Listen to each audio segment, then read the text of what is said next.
Cuando hablamos de la educación y la pedagogía del futuro, debemos siempre tener presente que no solo se incluirá el pensar, porque es lo que actualmente se le ha dado demasiada importancia.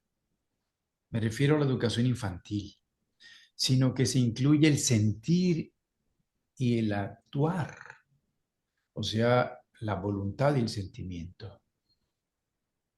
Esto recordando que nosotros somos un espíritu que tiene un cuerpo.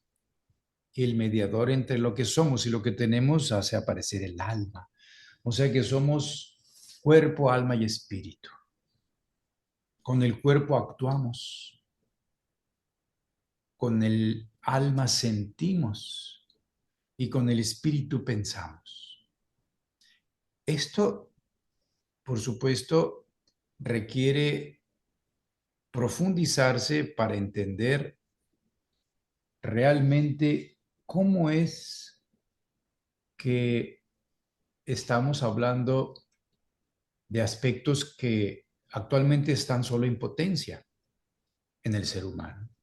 Porque el cuerpo está claro, lo percibimos, lo conocemos, tiene influencia de los padres, por la herencia. Es algo que nos dan aquí en la tierra y es perecedero. El alma viene de antes del nacimiento.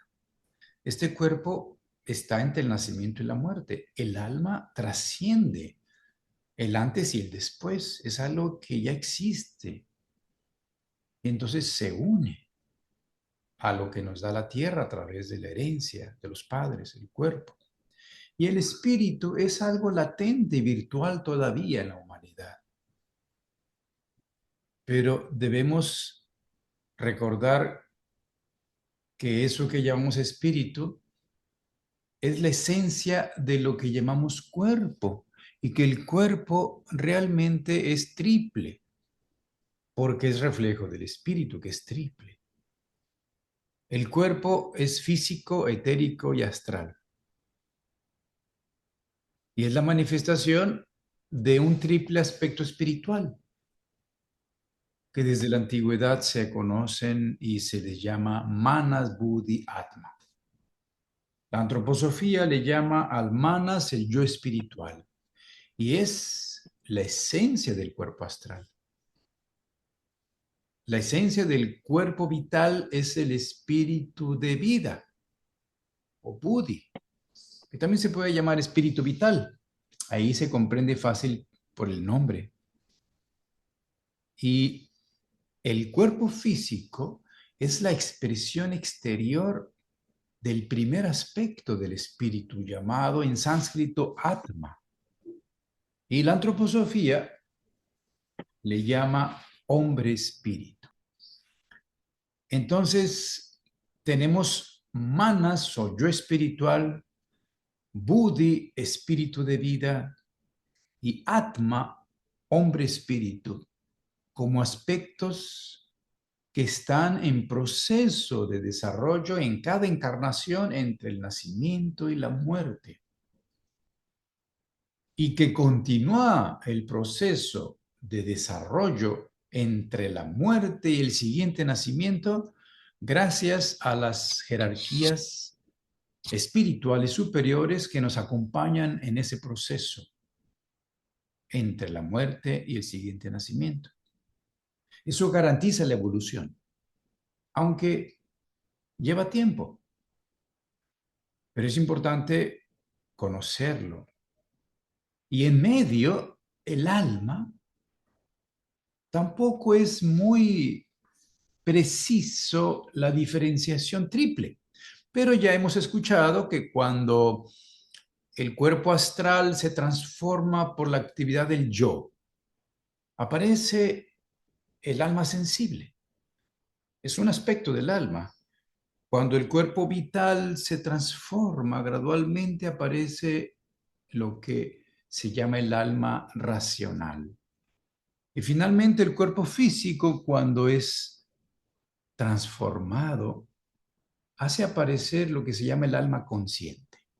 Entonces, alma sensible o emocional, alma racional y alma consciente o espiritual son aspectos de una sola estructura llamada el alma, lo que nosotros hemos creado porque estamos trabajando primero inconscientemente en nuestros cuerpos, físico, vital y astral, y luego gradualmente conscientemente. Y esto va a hacer aparecer realmente en la manifestación el manas o yo espiritual, el buddhi o espíritu de vida y el atma u hombre espíritu. Y como estamos hablando del significado de la voluntad, es importante conocer qué relación tiene el pensamiento con la voluntad y el sentimiento. El pensamiento podríamos decir que es voluntad que no está todavía manifestada.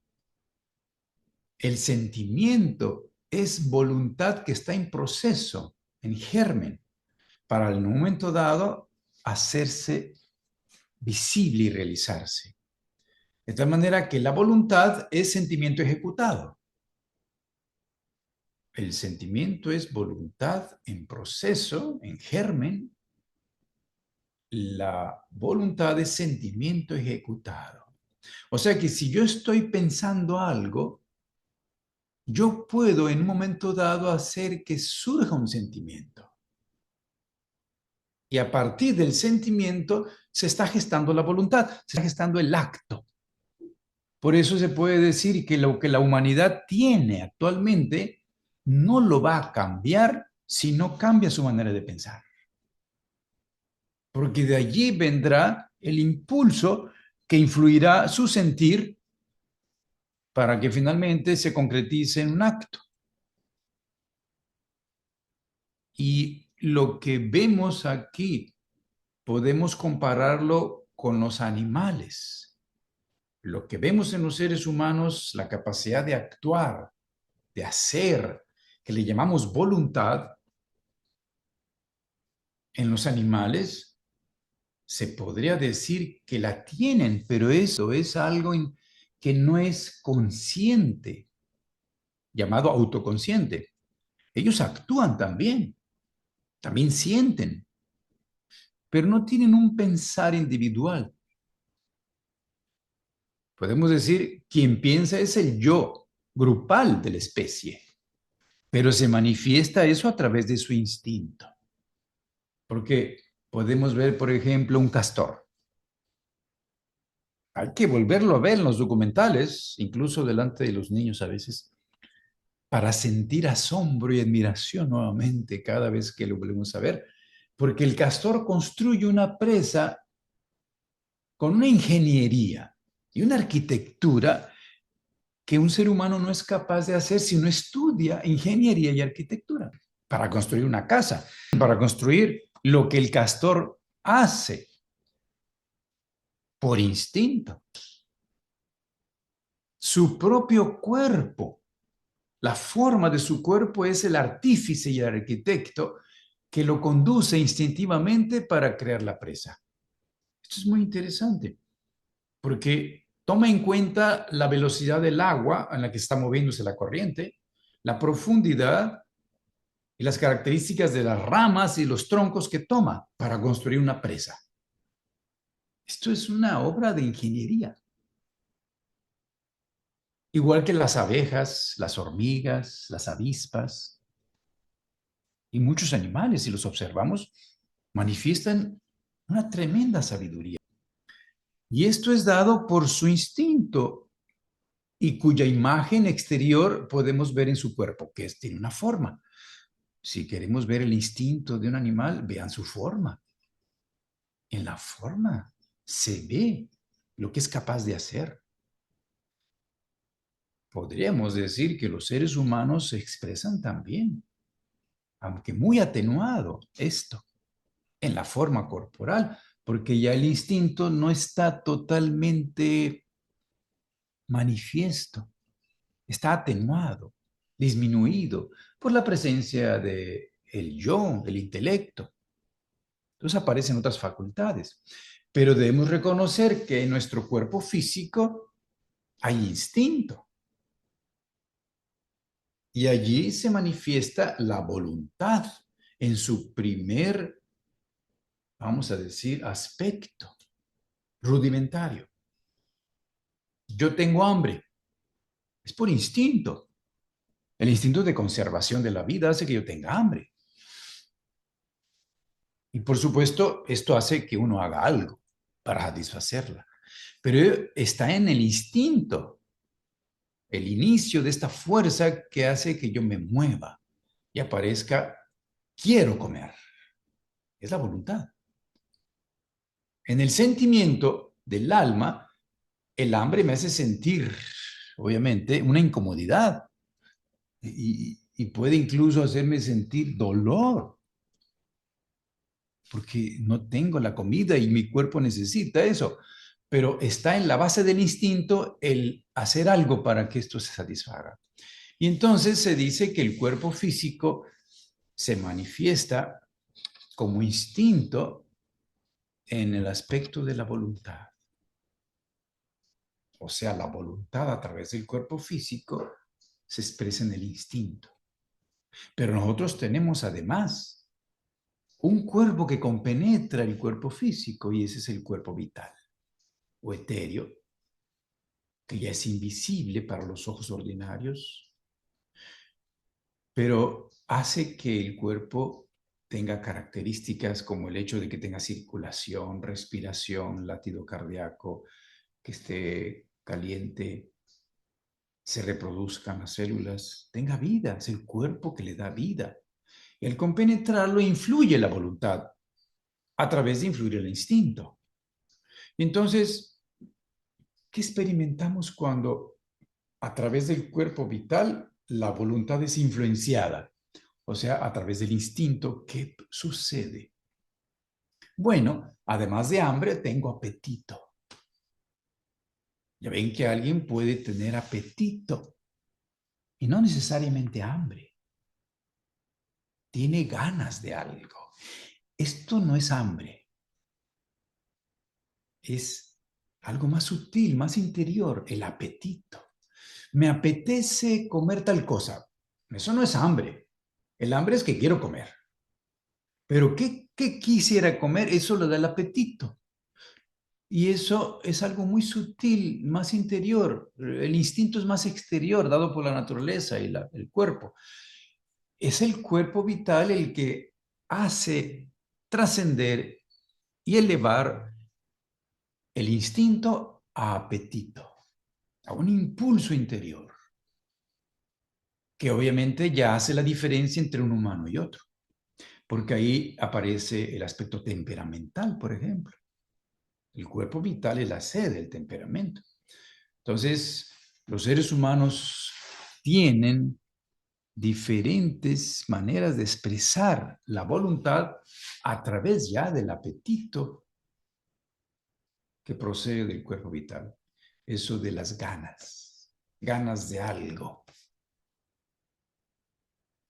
Y también comprendemos que esto va más allá cuando conocemos que tenemos un cuerpo astral que es la sede de las emociones, los sentimientos y que influye a la voluntad también, haciendo aparecer el deseo. Esto que es instinto a través del cuerpo físico y que se convierte en apetito y ganas, un impulso muy ya más interiorizado. El cuerpo astral es todavía más interiorizado, más cercano a la esencia del yo. Y entonces hace que se convierta el apetito en deseo. Es un deseo. Yo deseo tal cosa, dice alguien. Y debemos tomar en cuenta que los animales también tienen esto porque tienen cuerpo astral. Tienen cuerpo vital y tienen cuerpo físico. Nosotros tenemos instinto, apetitos y deseos como herencia animal. Está en nosotros eso. Por supuesto que los deseos ya son individuales. Esa es la diferenciación con el animal. Es individual ya. Esto es lo que aparece en un adolescente. Tiene ya deseos muy particulares, muy individuales. En las etapas anteriores es más influenciado por el ambiente. De manera que esto es expresión de la voluntad, pero directamente influido por cada uno de los vehículos, que es bueno conocer. Y comparado con el animal, nos ayudará a entender lo espiritual, porque los animales hasta ahí llegan, pero los humanos pueden ir más allá. ¿Cómo se puede expresar la voluntad más allá de instinto, apetito, impulsos y de deseos? Bueno, cuando el yo entra, transforma la expresión de la voluntad a través del cuerpo vital y del cuerpo astral, y el deseo se eleva a un nivel que, dice Rudolf Steiner, no tenemos en el lenguaje palabras tan precisas para expresarlo, pero podríamos decir que aparece el motivo de la acción, la motivación. ¿Qué te motiva a hacer lo que estás haciendo? ¿Cuál es el motivo que impulsó a tal persona a hacer tal cosa? Eso solo es posible porque hay un yo que está expresándose a través de la voluntad. Los animales ya no tienen motivos. Son impulsados por el deseo, por el apetito y por el instinto. Pero el humano que ya tiene un yo dentro de sí mismo en sus vehículos, haciendo el cuaternario, hace aparecer el motivo de la acción. Y si nosotros conocemos los motivos de un ser humano, se puede decir que lo conocemos mejor. No del todo, pero lo conocemos más. Ya no tanto por los deseos, que es más del género humano que todos tienen, los apetitos y el instinto, sino el motivo es más individual. Es algo personal. Y siempre que tenemos eso que nos impulsa a la acción, nos damos cuenta que estamos nosotros teniendo ya el libre albedrío, la posibilidad de decidir si lo hago o no lo hago. Un animal no puede tener eso. Lo hace porque su instinto es tan fuerte que no tiene otra opción. En el ser humano, el yo puede frenar todo lo que está atrás. Deseos, impulsos, instinto. Y entonces el motivo le da esa libertad que se llama libre albedrío, que obviamente hace que uno ya no esté conectado como el animal. ¿Con qué? Con su esencia espiritual, aunque el espíritu no esté dentro de sus vehículos. Se llama el espíritu grupo, que guía con tanta sabiduría a todos los animales desde el mundo astral.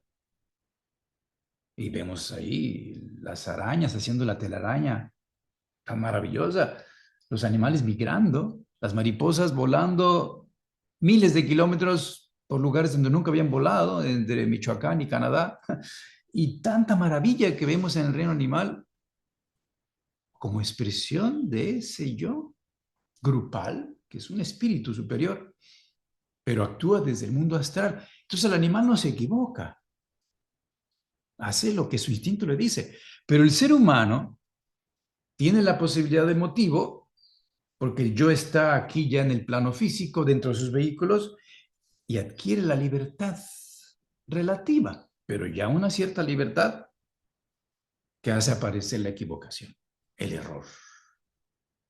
y a través del error y la equivocación, tiene que vivir las consecuencias.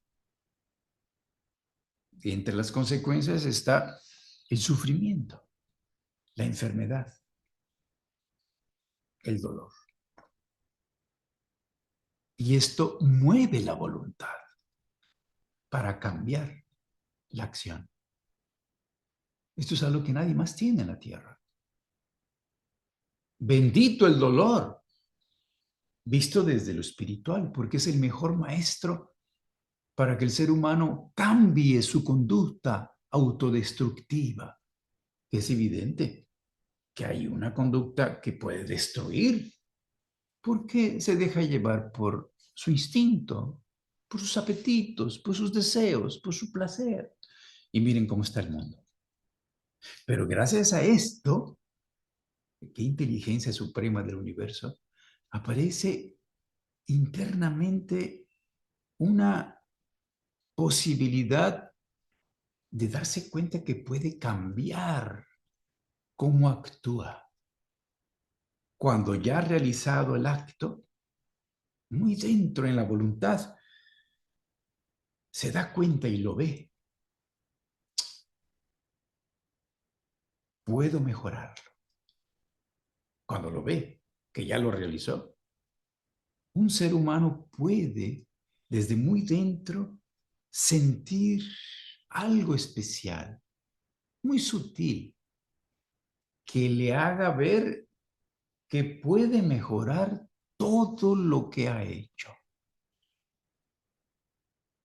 Esto viene de un aspecto espiritual superior. Cuando mirando retrospectivamente lo que ha hecho, dice, si se vuelve a repetir la misma situación, lo hago mejor, lo hago diferente, porque siempre se puede mejorar. Siempre. Esto es ya influencia de un aspecto espiritual que es el manas. Cuando el manas influye a través de la voluntad, el ser humano tiene una aspiración a superar lo que ha hecho. Entonces, la aspiración de superación, el aspirar a algo mejor, es una expresión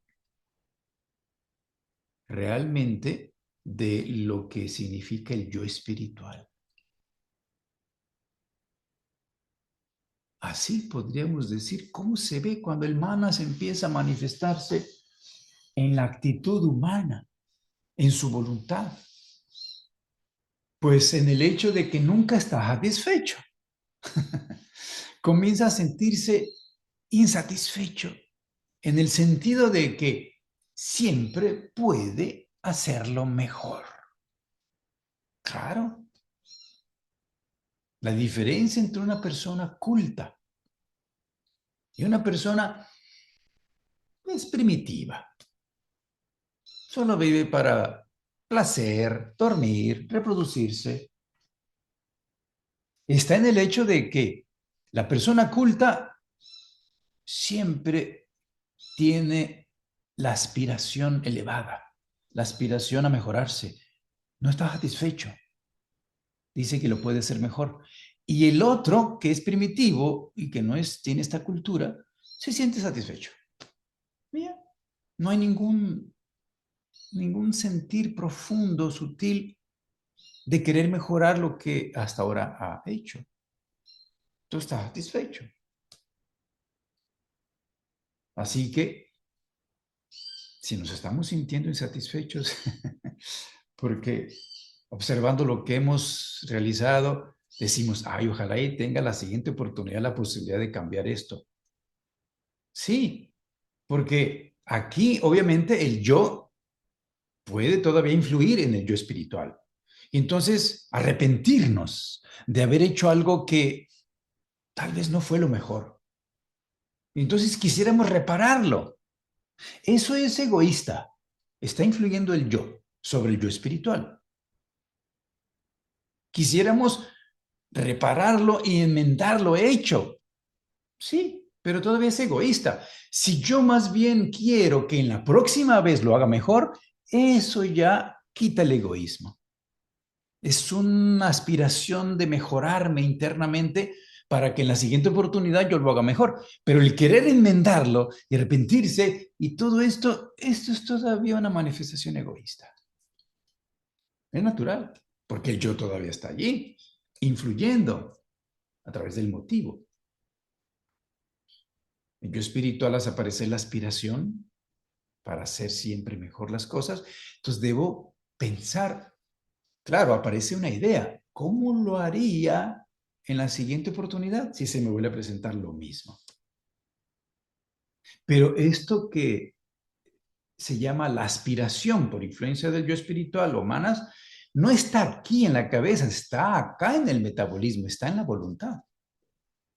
Puede uno tener una idea, igual que el motivo puede tenerlo aquí, pensándolo, no se refiere a la idea, a la representación en la cabeza, se refiere a lo que vive en la voluntad, muy profundo, tanto el motivo como la aspiración. Porque el tener la idea de la aspiración, obviamente, lleva eso a tenerla en la cabeza, creyendo que con eso ya se tiene realmente la aspiración. ¿No? Es algo más sutil, más profundo, que obviamente cuando se concretiza, se puede convertir en propósito. El propósito es algo más perfilado, más concreto de la aspiración. Ya está moviéndose, el propósito ya te empieza a encaminar, como cuando aparece el año nuevo y los nuevos propósitos, los propósitos de año nuevo aparecen, ¿no? Esto es influencia del Buddhi, ya. El espíritu de vida transforma la voluntad que viene manifestándose y que ya se vio como aspiración, pero se convierte en propósito para hacer todo cada vez mejor. Es el Buddhi. Y así se ve en un ser humano. Que por supuesto, esto tiene que llegar a realizarse. No puede quedarse allí. Y tampoco debe quedarse aquí en la cabeza, sino debe llegar a la resolución. La resolución es el hecho de que ya no hay nada que pueda detener el acto y se realiza. Y es la manifestación de la voluntad desde lo más elevado de mi ser, que es el Atma, el hombre espíritu. Pudiera alguien decirlo en otro nombre, resolución, decisión, en fin. Propósito pudiera ser intención. En fin, se pudieran usar otros términos. Debemos entender lo que significa cuando se está expresando cada uno de los vehículos a través de la voluntad, desde el instinto en el cuerpo físico, el impulso y el apetito en el cuerpo vital interiorizándose, el deseo en el cuerpo astral, el motivo a través del yo, dando el comienzo de la libertad, y luego la aspiración elevada para hacerlo todavía mejor siempre, y luego el propósito por el Buddhi y finalmente la determinación, la resolución por el Atma, o hombre espíritu. Esto nos hace comprender un poquito mejor el significado de la voluntad, que llegará un momento en que comprendamos que cuando alguien está viviendo una situación muy extrema de dolor, de sufrimiento, desesperación en la vida,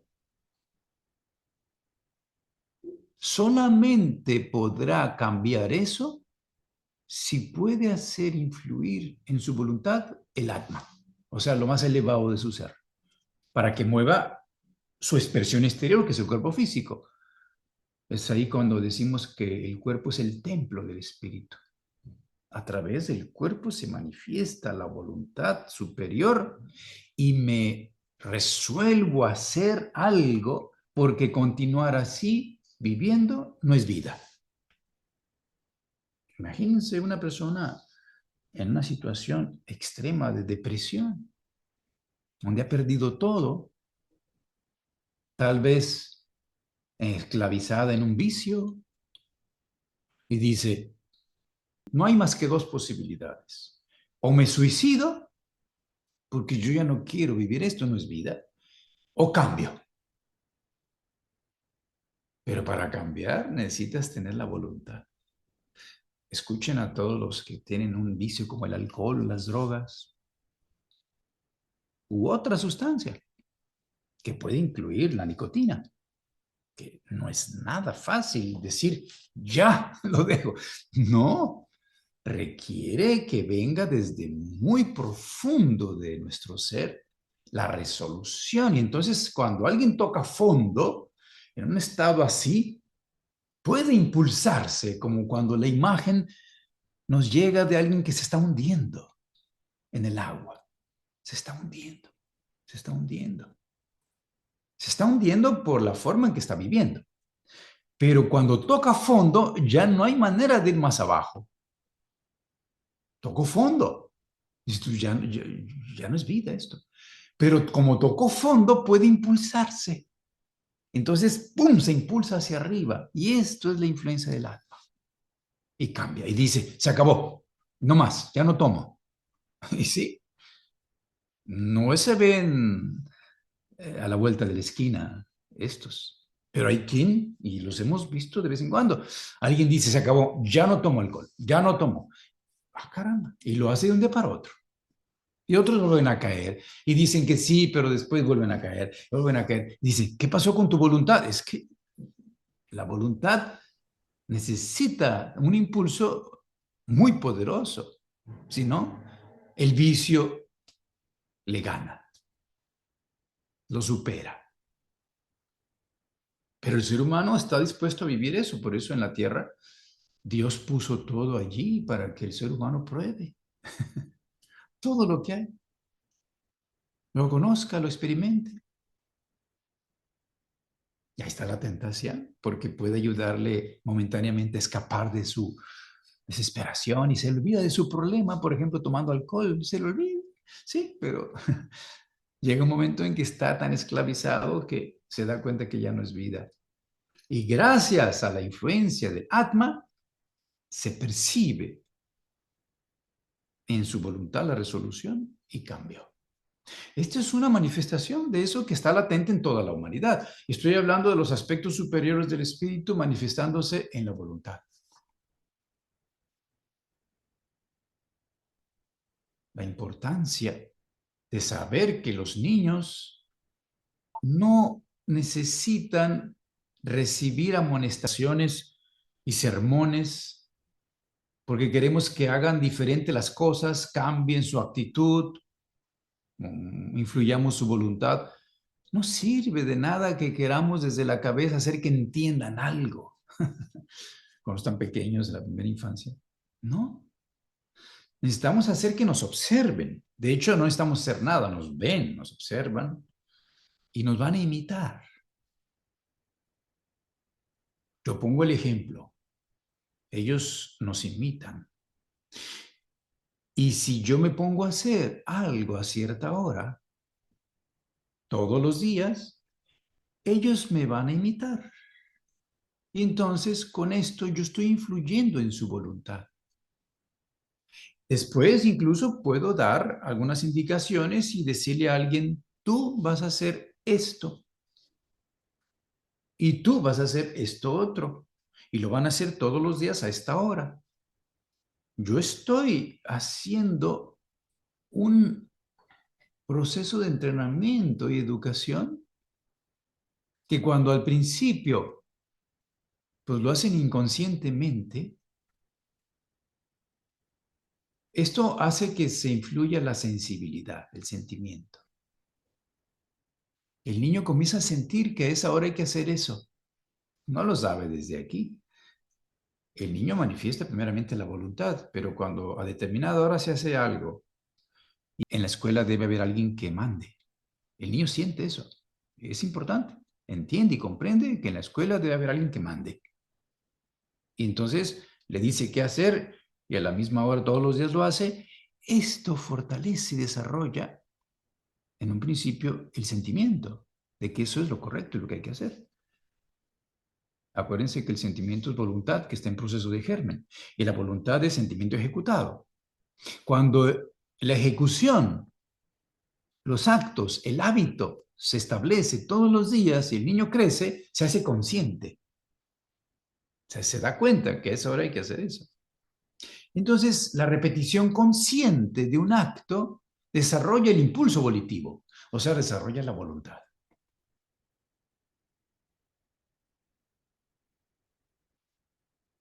Por eso dice Rushtainer que los sermones moralizantes lo que producen son almas débiles, seres humanos débiles.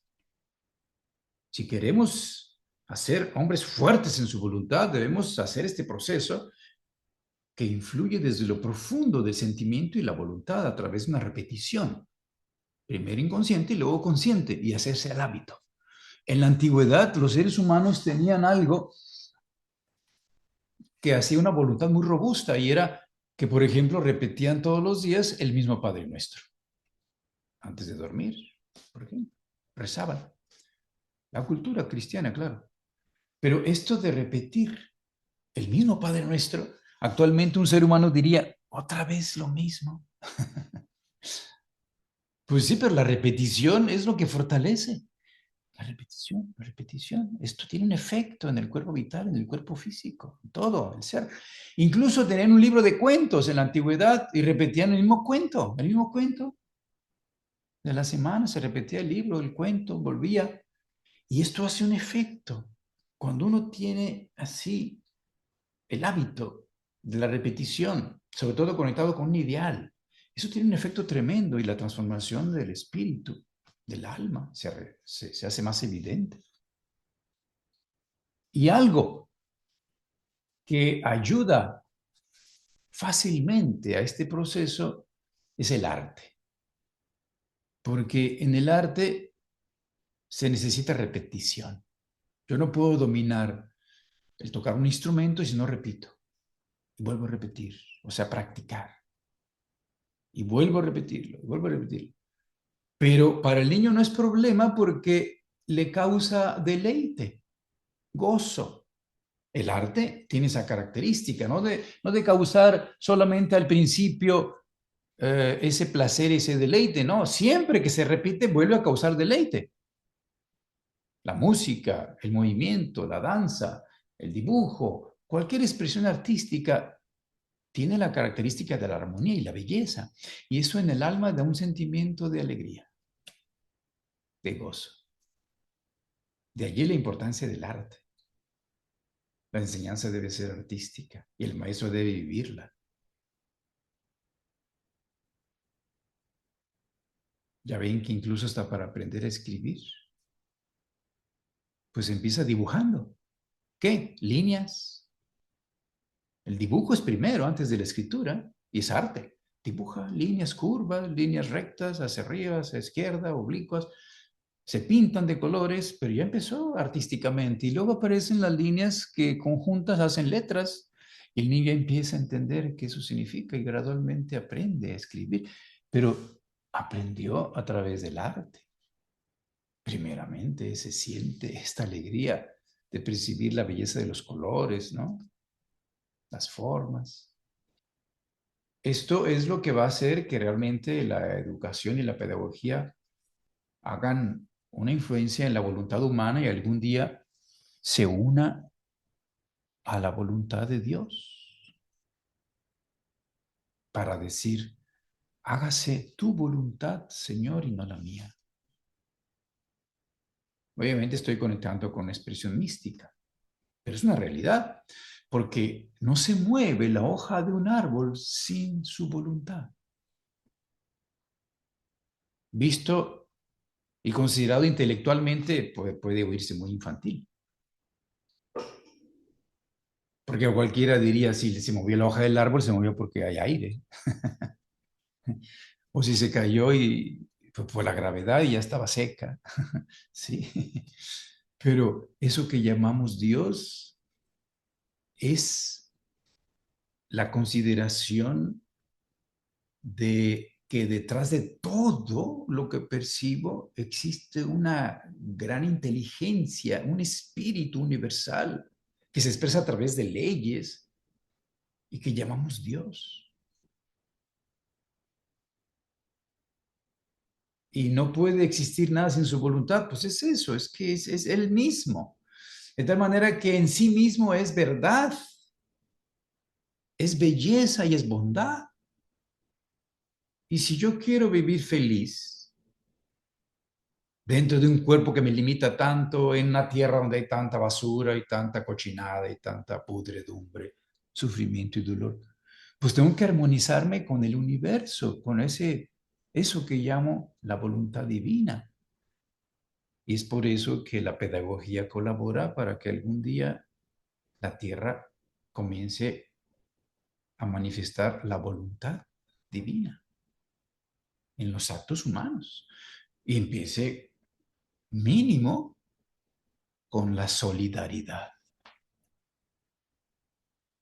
Los seres humanos comienzan a ser solidarios, se unen y se dan cuenta que unidos son más fuertes, pues para luchar con la adversidad, porque pues el mundo físico pone obstáculos y hay que luchar. ¿Para qué? Para tener lo que necesitamos, para que todos los humanos, todos tengan lo que necesiten mínimo para sobrevivir dignamente.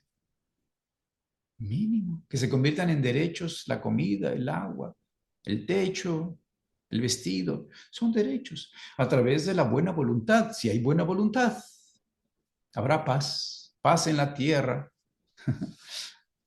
con la buena voluntad de los seres humanos. Es esto que estamos diciendo, porque los niños algún día serán los presidentes de todos los países. Los niños de ahorita, vean ahorita los niños que están, no sé, en cada lugar del mundo. Uno de ellos va a ser el presidente de ese país en el futuro. Y si es influido a su voluntad desde este punto de vista, de lo espiritual, nunca se desconectará y sentirá la devoción que le despierta la naturaleza, el cielo, el atardecer, el sol, todas las estrellas. Entonces estará conectado. Nunca se le va a ocurrir como motivo apretar un botón para que salga una bomba a otro lugar y mate miles y millones de seres humanos.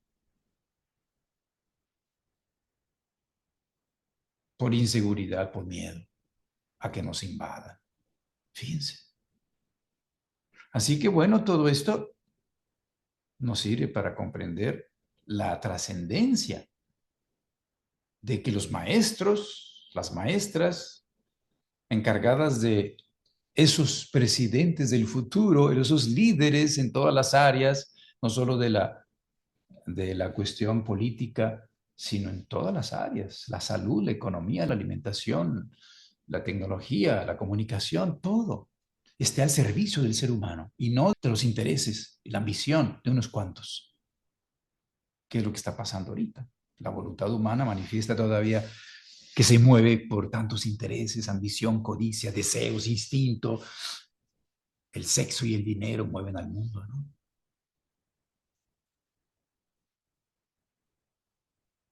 En fin,